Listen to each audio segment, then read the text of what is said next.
Okay, I have another section, another heading. This heading is doctrine. Now, what are your 5 favourite traditional Buddhist texts? And there's a rider here. The Dhammapada counts as only one. 5. 5. I wonder why 5. It's a nice number. It's a nice balanced sort of number. Yeah. We have the 5 skandhas and the 5 Buddhas, and so on, the 5 spiritual faculties. So yes, this gives me time to think.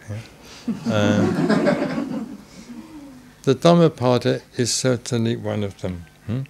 And during my wandering days in India, the Dhammapada was the text that I had always with me.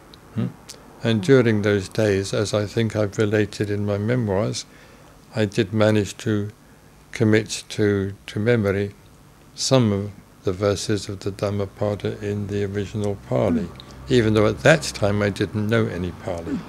But anyway, I did that as a sort of spiritual exercise. So yes, the Dhammapada is certainly one. I would also say Sutta Nipata.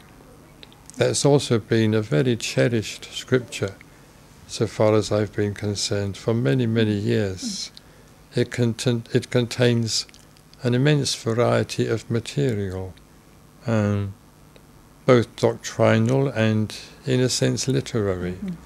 There are prose portions, there are verse portions, there are very simple teachings, there are very profound teachings.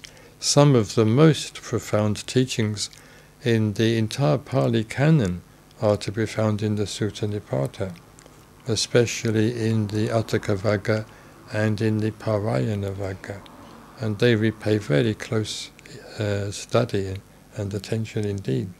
So yes, the Sutta Nipata. And I would say, remaining with the Pali scriptures, I would say the Udana.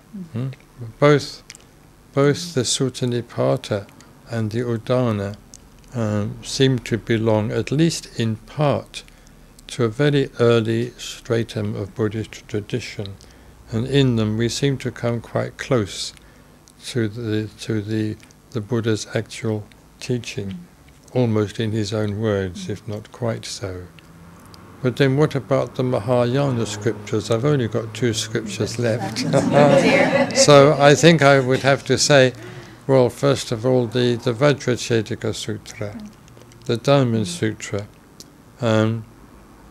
Those of you who have read my early memoirs will know that when I came across this sutra, when I was 16 or 17, it made a tremendous impression upon me. In fact, the impression it made upon me was so deep that I realized at that moment almost that this is what I believed, this is what I always had believed, and that I always had been really a Buddhist. Such was the impression that this sutra has made upon me. And of course I have given talks on it and have studied it with all the members over the years. And lastly, I would mention, fifthly, a Mahayana Sutra of a very different character, the White Lotus Sutra. This also has always appealed to me, but more as a sort of literary come dramatic work. It's not doctrinal, it's not expository, and it contains some beautiful parables. Some of the most beautiful parables in the whole of Buddhist literature are to be found in the White Lotus Sutra. And of course I've given a series of lectures on the parables, myths and symbols of the White Lotus Sutra. So I think these 5 favourite scriptures of mine represent a quite balanced sort of selection. There's material that goes back very nearly to the Buddha's own time, and there are later developments and applications of the Buddha's teaching.